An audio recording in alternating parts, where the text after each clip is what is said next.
Now we can discuss how to mitigate, how to deal with fading. As we said earlier, the main advantage of using multicast system is to convert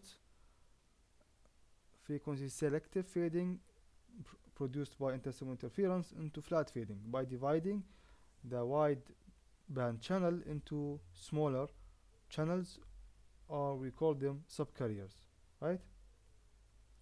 So we have multiple ways to deal with flat fading channels. The simplest one is to do frequency equalization. So we equalize the channel in the frequency domain, in contrast to the way that it was done earlier, which was doing equalization in the time domain, right?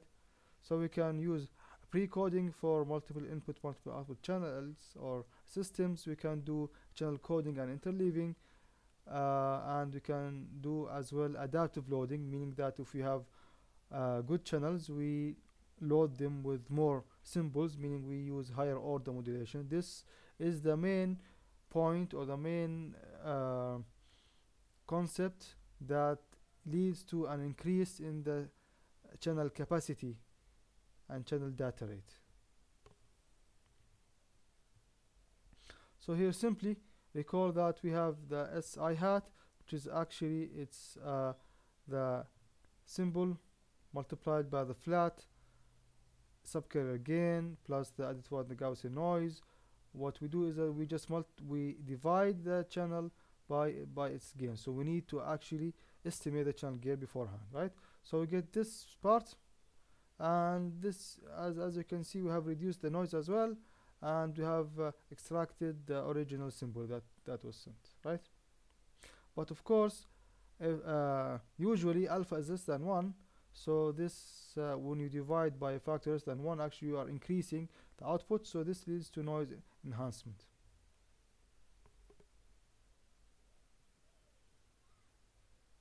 Pre-coding.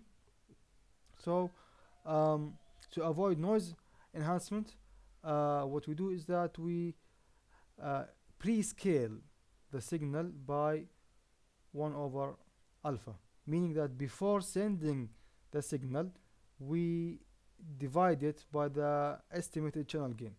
So when the channel affects the signal, it will become something like this, right?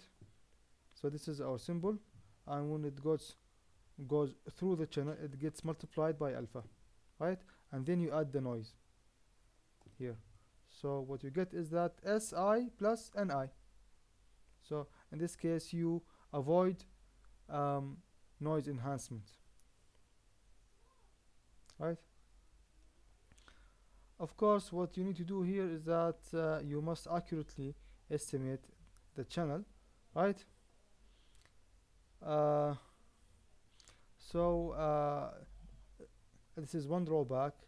A more important drawback is actually when you scale by 1 over alpha, like we said earlier, alpha is less than 1, so here this ratio is greater than 1, and this means that you need to send more power or use more power in the transmission, right? This is not a big problem in wired communication systems because you are doing it in a wired environment, right? But in wireless communication, this might be an issue.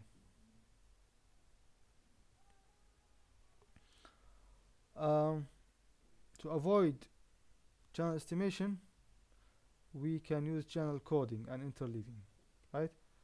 So the main idea is that we must recognize that the channel affects several consecutive bits, right?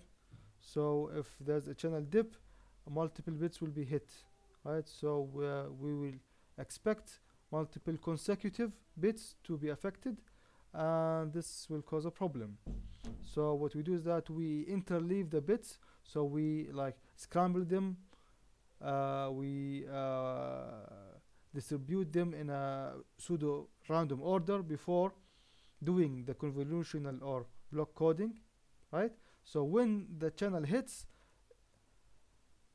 it will hit the bits that they seem consecutive, but at the receiver, when you rearrange them back in their original order, the error will be distributed among the bits, and then you can use channel coding in an efficient way, right?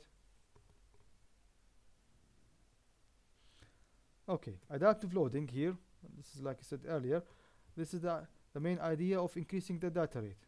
So when you have knowledge of the channel, right? So you know which subcarrier is good, meaning it has a good channel gain around 1, or a bad channel around 0, right, or very low. So in this case, the the logic is that if you have a good channel, you can send more data on it, meaning that you can use a higher order modulation. But if you have a bad channel, it's not worth it. So you send or you use a lower order modulation in it. Of course, there's an optimal way to do that, and this algorithm is called water filling algorithm, and it's a kind of an convex optimization problem. Right. So here, what you want to do is you want to maximize the channel capacity, and this is the Shannon equation for the channel capacity. Bn is the subcarrier um, bandwidth, and log here it's to the base 2, and those are the SNRs, right? uh, Gamma node is the cutoff SNR value, so it's the minimum SNR that's required by the system, right? And so what we want here is to maximize the data rate here, right? And k is it's a constant.